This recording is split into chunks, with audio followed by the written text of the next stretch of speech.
अस्सलाम वालेकुम 9th class. बेटे open your biology book page number 22। First chapter हमने कंप्लीट कर लिया था। आज मैं आपको फर्स्ट चैप्टर की एक्सरसाइज जो है बेटे वो करवाऊंगी। फर्स्ट चैप्टर बहुत ज़्यादा इजी चैप्टर था। इसमें जस्ट हमने क्या पढ़ी थी, इस चैप्टर की पूरी बायोलॉजी की जो इंट्रोडक्शन है वो हमने इस चैप्टर में जो है वो कंप्लीट की थी। डिफरेंट टाइप की जो ब्रांचेस थी, बायोलॉजी क्या चीज़ है, बायोलॉजी की ब्रांचेस क्या हैं, बायोलॉजी के स्कोप्स क्या हैं, इसको हम किस किस फील्ड को क्या क्या उसमें हम लोग जो है वो स्टडी कर सकते हैं, ये सारा का सारा जो है इस चैप्टर में हम लोग डिटेल से पढ़ के आए थे। इसके बाद हमने इस चैप्टर में साइंटिफिक मेथड जो हैं बेटे कि कोई भी जो साइंटिफिक प्रॉब्लम है उसको किस तरह सॉल्व किया जाता है, वो सारे मेथड जो है मैंने आपको डिटेल से जो है वो स्टडी करवाए थे। आज मैं आपको इस चैप्टर की एक्सरसाइज जो है वो बेटे कंप्लीट इंशाल्लाह कोशिश हम करेंगे कि हम एक्सरसाइज जो है अपनी कंप्लीट करें। आप लोग अपनी बुक ओपन करो, पेज नंबर 22 जो है वो आपने ओपन करना है। यहाँ पे आपके मेंशन किया है एक्सरसाइज बेटे, ये आप लोग को मैं करवाने लगी हूँ। एक्सरसाइज का ए पार्ट है select the correct answer for the following question. आपके पास सिंपल आपको एक क्वेश्चन दिया हुआ है और आपके पास 4 चॉइसेस दी हुई हैं। आपने जो करेक्ट ऑप्शन होगा उसका आपने टिक मार्क करना है। इनको हम लोग MCQs भी कहते हैं, मल्टीपल चॉइस क्वेश्चन, और ये कंपल्सरी हैं, आपके पेपर में मस्ट आते हैं, ठीक है। इसलिए आपने मेरी को यही वजह है, MCQs मस्ट है, MCQs आने ही आने हैं। 3 गलत, 4 गलत, 5 गलत, कितने मार्क्स कम करोगे? यही मेन रीज़न है बेटे कि मैं कभी भी किसी स्टूडेंट को ये नहीं कहती कि सिलेक्टिव स्टडी करो, इधर से पढ़ लो, ये छोड़ लो, क्योंकि MCQs तो कहीं भी से भी आ सकते हैं। तो जब आपने अच्छे मार्क्स लेने हैं तो उसके लिए आपको फुल बुक की तैयारी करनी पड़ेगी। एक एक लाइन, एक एक वर्ड, एक एक इम्पॉर्टेंट जो बॉक्सेस में भी जो कुछ लिखा होता है सारा कुछ पढ़ो। अगर आप लोग फुल चैप्टर बेटे A to Z अच्छी तरह से याद कर लेते हो तो कोई भी MCQs इम्पॉसिबल है कि आप लोग गलत करके आओ। इंशाल्लाह जब आप अच्छी तरह स्टडी करते हैं ना तो कोई ऐसा MCQ नहीं होता कि आपको आता ही ना हो। वो तब तो आपकी इतनी अच्छी प्रेपरेशन हो जाती है कि इवन आपको जो है ऑप्शंस ना भी दिए हों तो आपको उसका आंसर आता है। तो बिलीव मी, जो बच्चे अच्छी तरह से सारा पढ़ते हैं ना उनका पेपर भी बहुत अच्छा होता है। मेहनत करनी चाहिए, बाकी रिजल्ट अल्लाह ताला पे छोड़ दो। अल्लाह ताला भी जो है उनका साथ देते हैं जो मेहनत करते हैं। तो मेरे बेटे प्लीज़ मेहनत करो, ठीक है। सब कुछ पढ़ना है, हमने कुछ भी चॉइस पे नहीं छोड़ना। फर्स्ट क्वेश्चन की तरफ हम आते हैं। नंबर 1 पार्ट इसका देखते हैं। Which branch of biology focuses on the study of structure and function of cell. Bio की वो कौन सी ब्रांच है जिसमें हम लोग स्ट्रक्चर पढ़ते हैं सेल का? तो सेल का स्ट्रक्चर हम किस ब्रांच में पढ़ते हैं बेटे? साइटोलॉजी में पढ़ते हैं। Cytology is your right option. Number 1 पे आप लोग टिक करोगे। Number 2, the study of the processes of heredity and variation in living organisms are known as। Heredity और वेरिएशन किस टॉपिक में पढ़ेंगे, किस ब्रांच में पढ़ते हैं बेटे? जेनेटिक्स में पढ़ते हैं। जेनेटिक्स को आपने टिक मार्क करना है। आपका जेनेटिक्स जो है B पार्ट जो है वो आपका करेक्ट ऑप्शन है। Number 3, insulin made through bacteria is an example of the technique of. Insulin जो हम बैक्टीरिया से बना रहे हैं, तो ये आपको 4 डिफरेंट फील्ड्स दी हुई हैं। आपको बताया कि इस काम हम कहाँ कर रहे हैं, तो बेटे ये हम बायोटेक्नोलॉजी में कर रहे हैं। इसका आंसर क्या होगा? बायोटेक्नोलॉजी, B पार्ट आपका राइट आंसर होगा। नंबर 4 पे अगर आप लोग आओ, यहाँ पे मेंशन है heart pumps blood, stomach digest food, kidney excrete waste, the statement come from. सबका फंक्शन बताया, और फंक्शंस हम किस ब्रांच में पढ़ते हैं? सोचो, ये फंक्शंस बताए हुए हैं ना आपको हर ऑर्गन के, तो फंक्शंस जो है वो हम कहाँ पढ़ेंगे? फिजियोलॉजी में पढ़ेंगे। बाजुकात अगर आप लोग कंफ्यूज हो जाओ ना MCQs में, तो बेटे देख लिया, अगर आप फंक्शन की बात हो रही है, एनाटमी का मतलब क्या है? Internal structure. हिस्टोलॉजी क्या है? Study of tissue. मॉर्फोलॉजी क्या है? एक्सटर्नल। तो इनमें तो हम लोग फंक्शंस पढ़ेंगे नहीं, पीछे यही बचती है, तो यही आपका करेक्ट ऑप्शन होगा, ठीक है। विच branch of biology involve the study of classification of organism. Classification of organism बेटे हम टेक्सोनॉमी में स्टडी करते हैं, तो your right answer is taxonomy. A part आपका सही आंसर होगा। Which step comes between making hypothesis and doing experiment. Experiment और हाइपोथेसिस के दरमियान में कौन सा आपका जो है स्टेप आता है? तो बेटे हाइपोथेसिस और एक्सपेरिमेंट के दरमियान में जो स्टेप आता है डैट इज डिडक्शन। क्या होता है वो? डिडक्शन होता है। तो पार्ट A जो है मेकिंग डिडक्शन जो है that is your right option. Next page पे अगर आप लोग आओ, वहाँ पे पहला पार्ट यानी कि 7 पार्ट, जो 7 देखते हैं अगर हम लोग, which of the following is not characteristics of scientific method. आपने सारे मेथड पढ़ो। It relies on evidence, it involve formulating hypothesis, hypothesis will always be correct, it requires rigorous testing. तो बेटे ये गलत है। हाइपोथेसिस हम ज़रूरी नहीं है कि हमेशा करेक्ट हो, उसको चेक करना होता है हमने। तो सी पार्ट जो है वो आपका करेक्ट आंसर है, क्योंकि ये साइंटिफिक मेथड का करेक्टर नहीं है। Part C is your right answer.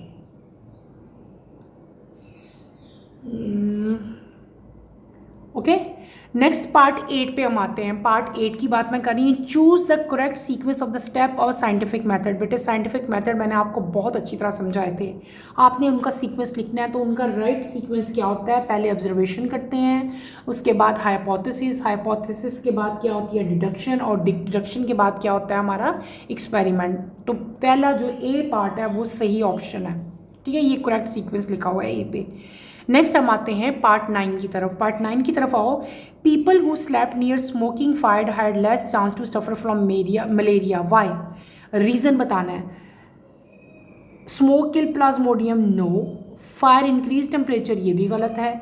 Mosquito can not tolerate smoke and are repelled. और तीसरा क्या कुछ होता है, स्मोक किल प्लाज्मोडियम, नहीं, स्मोक प्लाज्मोडियम को किल नहीं करता, ठीक है। तो इसका राइट ऑप्शन क्या है, पार्ट सी, कि मॉस्किटो जो हैं वो स्मोक को टॉलरेट नहीं करते, ठीक है, ये वाला इसका सी पार्ट आंसर है। Mosquito can not tolerate smoke and are repelled, part C जो है that is your right answer. Next आते हैं हम पार्ट 10 की तरफ। Experiments are very important in scientific method because a researcher always get good result, disproves many hypothesis and get some hypothesis proved. और आगे सी और डी भी आपको दिए हुए हैं। एक्सपेरिमेंट जो हैं वो बहुत ज़्यादा इंपॉर्टेंट है बिकॉज जो रिसर्चर है वो क्या करता है, बी पार्ट जो है वो आपका करेक्ट आंसर है। बेटे रिसर्चर बहुत सारी हाइपोथेसिस को चेक करता है और उनको डिसप्रूव करता है, और कुछ हाइपोथेसिस को वो प्रूव करता है। तो आपका राइट ऑप्शन जो है वो क्या होगा, part B is your right answer. ये हमने क्या कंप्लीट कर लिए, हमने MCQs कंप्लीट कर लिए। अब हम पार्ट बी की तरफ चलेंगे। पार्ट बी आपके क्या है, राइट शॉर्ट आंसर्स, ठीक है। तो हम लोग जो है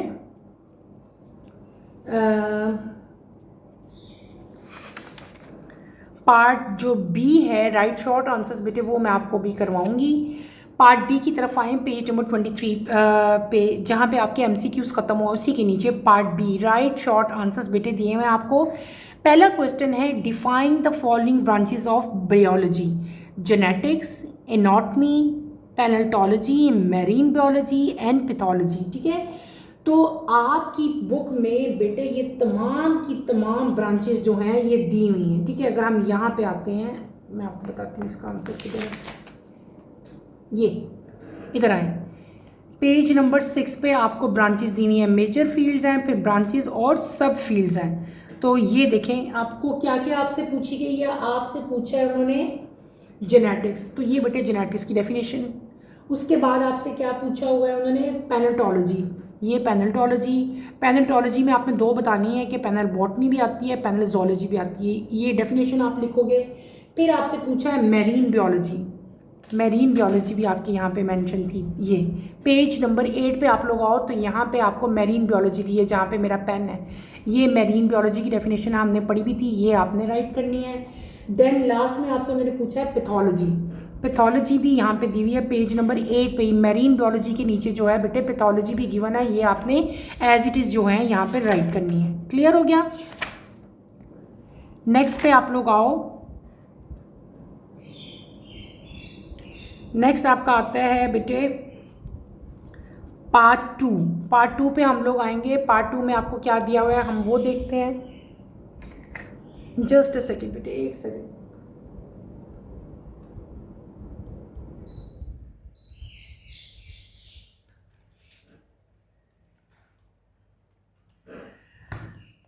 क्वेश्चन नंबर 2 पे हम आते हैं। Which branches of biology involve the study of the development of organism from fertilisation to birth और हेचिंग।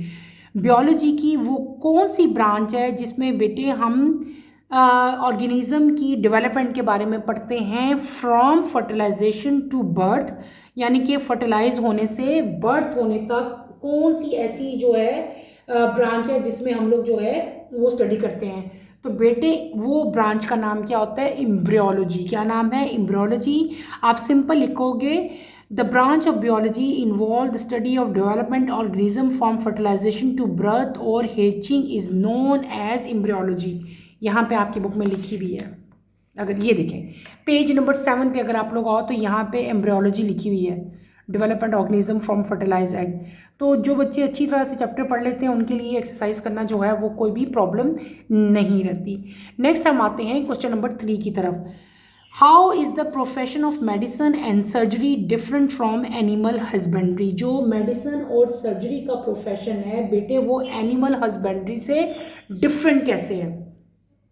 तो बेटे मेडिसिन और सर्जरी जो है उसमें क्या इन्वॉल्व पढ़ते हैं हम लोग। मेडिसिन और सर्जरी में हम लोग क्या स्टडी करते हैं, मेडिसिन और सर्जरी में हम लोग डायग्नोसिस, डिजीज़ को किस तरह ट्रीट किया जाएगा, किस तरह रिपेयर किया जाएगा, किस तरह जो डैमेज ऑर्गन है उनको रिप्लेस किया जाएगा, किस तरह डिफेक्टिव बॉडी पार्ट्स को जो है वो रिमूव किया जाएगा, ये सारा का सारा जो है हम लोग मेडिसिन और सर्जरी में पढ़ते हैं। और मेडिसिन और सर्जरी पढ़ने के लिए आपको MBBS की डिग्री जो है वो करनी पड़ती है, that is of 5 year degree. ठीक है, अब आती है एनिमल हस्बेंड्री।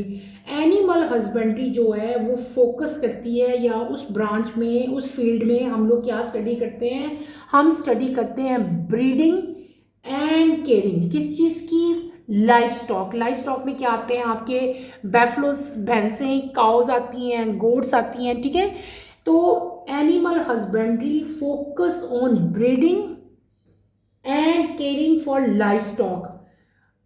ये इसका मेन डिफरेंस है।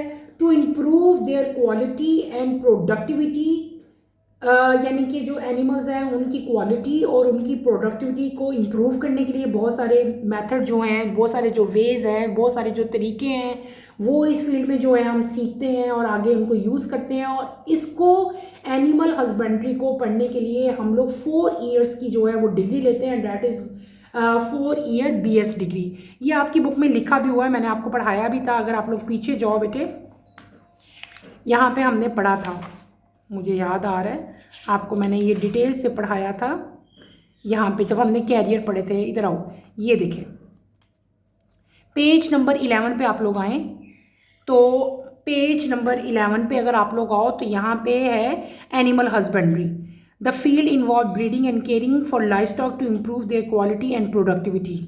ये मैंने आपको यही अभी समझा भी दिया है। और यहाँ पे आप लोग आओ तो मेडिसिन और सर्जरी भी दिया हुआ है पेज नंबर 10 पे। नंबर 1 पे मेडिसिन आपको दिया है जो क्वेश्चन ने पूछा। दूसरी चीज़ क्या पूछी थी, एनिमल हस्बेंड्री, वो 7 नंबर पॉइंट है पेज नंबर 11 पे, वो इसका आंसर है। अब तो समझ आ गई ना बेटे, मैंने आपको समझा भी दिया और ये भी बता दिया कि आपकी बुक में ये काम पे मेंशन है। नेक्स्ट आपका आता है question number 4, differentiate between morphology and physiology.